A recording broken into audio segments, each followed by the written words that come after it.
Hello students, welcome to my channel Learning English. In my previous video, I have already explained to you the best Christmas present in the world part 1, and in this video I am going to explain the part 2 of this story. Now at the end of the part 1, we saw that the author has opened one letter. The letter which belonged to Connie Macpherson, and this letter was written by Jim Macpherson to his wife Connie Macpherson. So out of curiosity, the author opened that letter and he is reading it. Now we will start with the letter. Dearest Connie, I write to you in a much happier frame of mind because something wonderful has just happened that I must tell you about at once. So, in the first line of the story over here in the part 2, we see that the author is already declaring it to his wife, Mrs. Connie Macpherson, that something wonderful has happened over there, which he is trying to narrate it to his wife. We were all standing to in our trenches yesterday morning, Christmas morning. Now you have to keep in mind that Jim Macpherson was a soldier. He was an English soldier and he was fighting in the World War One. And he is narrating an incident which took place in the battlefield. Now it was a Christmas morning and all the soldiers were in their trenches. It was crisp and quiet all about, as beautiful a morning as I have ever seen, as cold and frosty as a Christmas morning should be. So it was a wonderful Christmas morning. I should like to be able to tell you that we began it, but the truth I am ashamed to say is that Fritz began it. Now, Fritz is a kind of short name given to the German soldiers, and Tommy is a short name given to the English soldiers. Now, the author is telling that whatever he is trying to say now, he is telling that we should have started it first. But the fact was that they haven't started. It was started by the German soldiers, and he is quite ashamed of the fact. He personally thinks that whatever has happened, they should have taken the initiative first. But instead of that, the German soldiers, that means the Fritz, have taken the initiative. First, someone saw a white flag waving from the trenches opposite. Now, students, you see, white flag in the midst of the battlefield refers a symbol of peace. So that's quite interesting because when the war is going on, if somebody is showing white flag, that indicates peace. Okay, so in the middle of the war, the German soldiers are indicating a symbol of peace by showing the white flag. Then they were calling out to us from across no man's land, Happy Christmas, Tommy, Happy Christmas. When we had got over the surprise, some of us shouted back, Same to you, Fritz, same to you. I thought that would be that. We all did, but then suddenly one of them was up there in his grey coat and waving a white flag. Don't shoot, lads, someone shouted, and no one did. Then there was another Fritz up on the parapet and another. Keep your heads down, I told the men. It's a trick, but it wasn't. So it was very interesting to see that the German soldiers wanted to make peace with the English soldiers. And initially, the English soldiers, including this man, Jim Macpherson, couldn't believe that because that was quite unusual and unnatural as well. So he was trying to tell his soldiers that put your heads down, it might be a trick from the part of the German soldiers. They might attack on us at any point of time. So he was thinking in this way. But at the end, he is admitting the fact that it was not a trick from the part of the Germans. So whatever they did it from the core of their heart. And they really wanted to have peace with the English soldiers. One of the Germans was waving a bottle above his head. It is a Christmas day, Tommy. So they were trying to celebrate Christmas not only with their own soldiers but with the English soldiers as well. We have snaps, we have sausage, so they were ready for the party. They had everything for it. We meet you? Yes. By this time, there were dozens of them walking towards us across no man's land and not a rifle between them. So they came to meet with the English soldiers at the point where there was no man's land. Now, you see, no man's land is that part of the battlefield in which if you stand you are neither an Englishman nor a German. So it's for a land which is in between the borders. So all of them were coming across the no man's land, and these German soldiers were trying to celebrate Christmas with the English soldiers. They have forgotten about war, and in the midst of the war they were trying to have some kind of fun, some kind of peace. Come on, boys, what are we waiting for? And then there was no one stopping them. I was the officer, I should have stopped them there and then, I suppose, but the truth is that it never even occurred to me I should.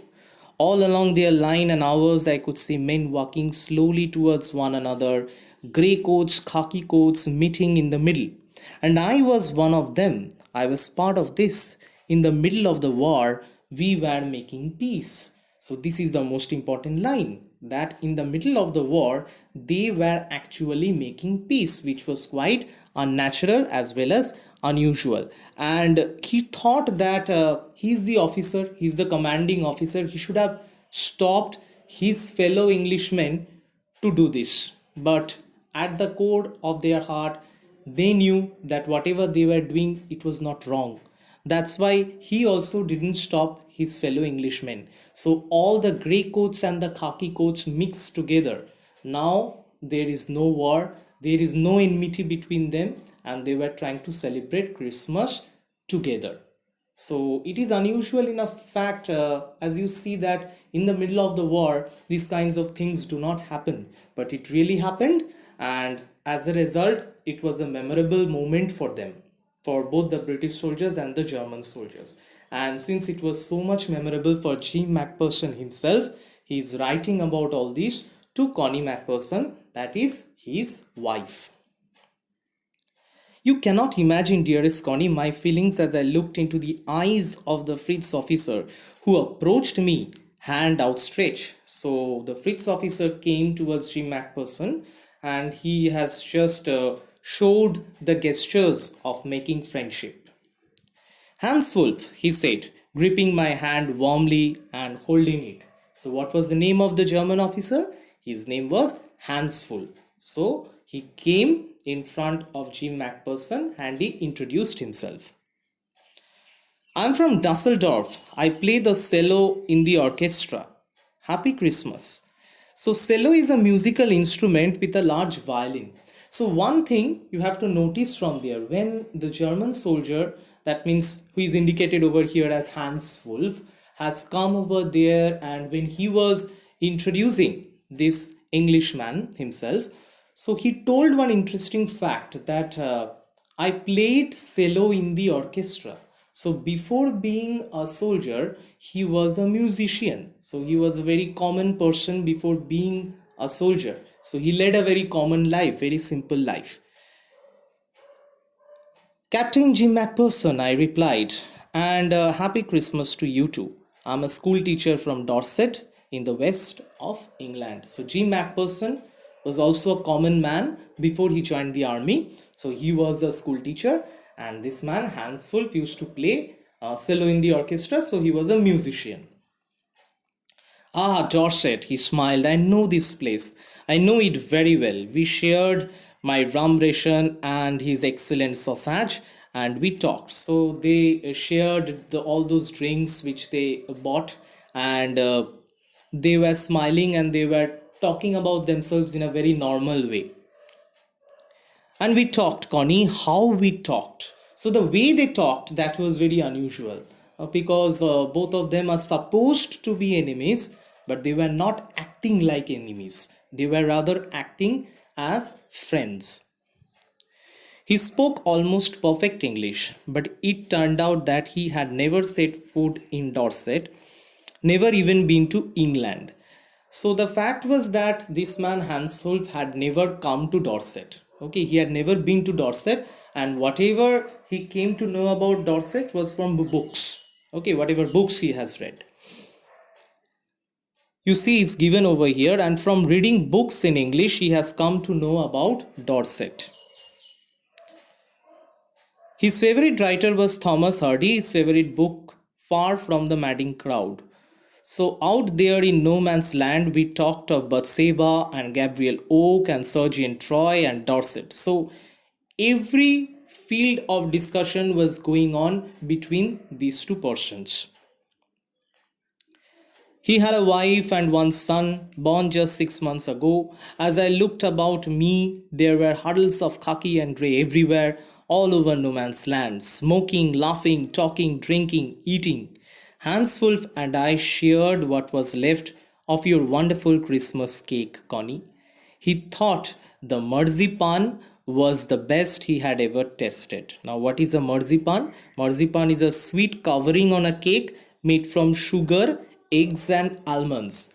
So, these marzipan were prepared by Connie MacPherson, and Connie MacPherson has given that to Jim, and Jim MacPherson shared this marzipan with the German soldiers as well as Hans Wolf. He thought the marzipan was the best he had ever tasted. I agreed. We agreed about everything. And he was my enemy. So this line is very ironical. You see, when there is a agreement between two sides, okay, then we can say that these two sides are not involved in war. Okay, so when there is differences between two sides, there is differences in opinion between two sides, then they are involved in a war. But here we are seeing that they agree to everything, but still they are involved in a war. Okay, there never was a Christmas party like it, Connie. So this kind of Christmas party, Jim or the German soldiers or the English soldiers, they have never witnessed this kind of Christmas celebration before. So this was something which was very special for them. Then someone, I don't know who, brought out a football. Great coats were dumped in piles to make goalposts, and the next thing we knew, it was Tommy against Fritz out in the middle of no man's land. So they even were preparing to play football. So Tommy versus Fritz means England versus Germany, and they piled their coats together one after the another in order to make the goalposts. Hans Wolf and I looked on and cheered, clapping our hands and stamping our feet to keep out the cold as much as anything. So they were tapping their feet, clapping their hands in order to drive away the cold. Okay. There was a moment when I noticed our breaths mingling in the air between us. He saw it too and smiled. Jim MacPherson, he said after a while, I think this is how we should resolve this war. A football match. No one dies in a football match. No children are orphaned. No wives become widows.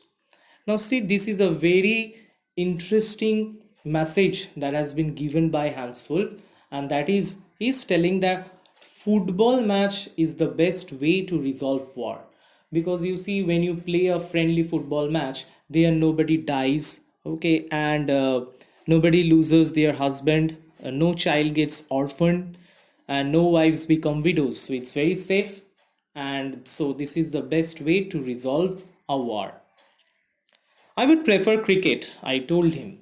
So this man, Jim MacPherson, told that I would have preferred playing cricket because since we all know that England is a very good cricket playing nation in compared to Germany. So he was telling that if we would have played cricket, we would have surely won. Then we Tommies could be sure of winning. Probably we laughed at that and together we watched the game. Sad to say, Connie, Fritz won 2 goals to 1. So it was very sad for Jim MacPherson to say that the Germans won 2 goals to 1. But as Hansford generously said, our goal was wider than theirs, so it wasn't quite fair. So the German goal was quite wider. Okay, so it was not fair. Okay.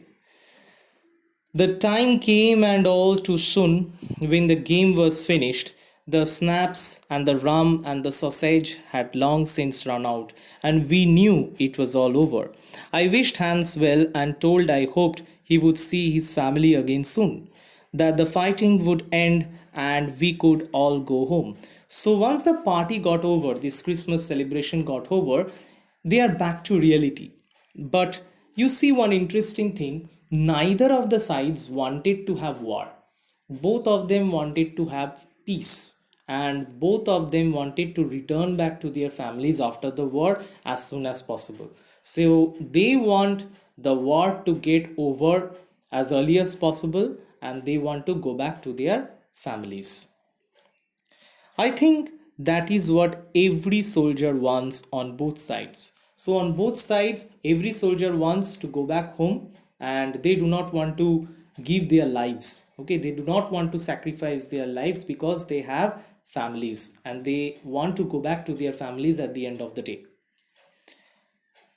Hans Wolf said, "Take care, Jim Macpherson. I shall never forget this moment, nor you."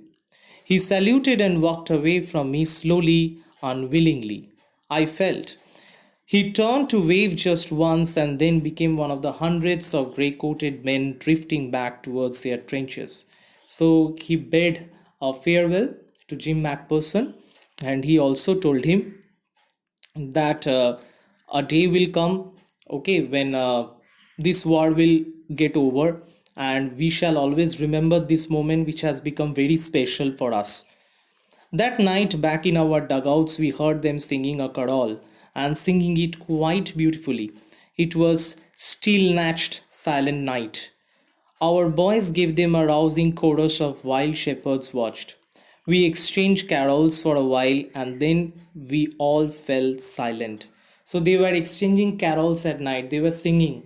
From one of the trench, the German soldiers were singing something, and it was heard from the British trench, and the British soldiers also replied by singing a carol. It was also heard by the soldiers of the German trench. And after that, they all became silent. We had our time of peace and goodwill, a time I will treasure as long as I live. So it's a moment for them to remember. Okay, so Jim Macpherson is telling that he is never going to forget this moment in his entire life. Dear Scotty, by Christmas time next year, this war will be nothing but a distant and terrible memory. I know from all that happened today how much both armies long for peace. We shall be together again soon, I am sure of it. So, this part 2 of the best Christmas present in the world ends with a very strong message. The message is that after a time people will forget about this war, but people are not going to forget about the celebration of Christmas which they have made. In the middle of the war they have celebrated peace. They are not going to forget that, and both of them wanted to have peace eagerly. Okay, so they are at this point of time enjoying their life, and they are trying to come back to their families as early as possible after the end of the war, because neither of the sides wanted to have enmity against each other, nor they are willingly fighting against each other. They just want to end this fight as early as possible, and they want to come back home. So, this is the part 2. I hope I have explained it to you clearly. In my next video, I'm going to explain to you the part 3 of the best Christmas present in the world. Till then, stay safe and have a wonderful day ahead. Thank you.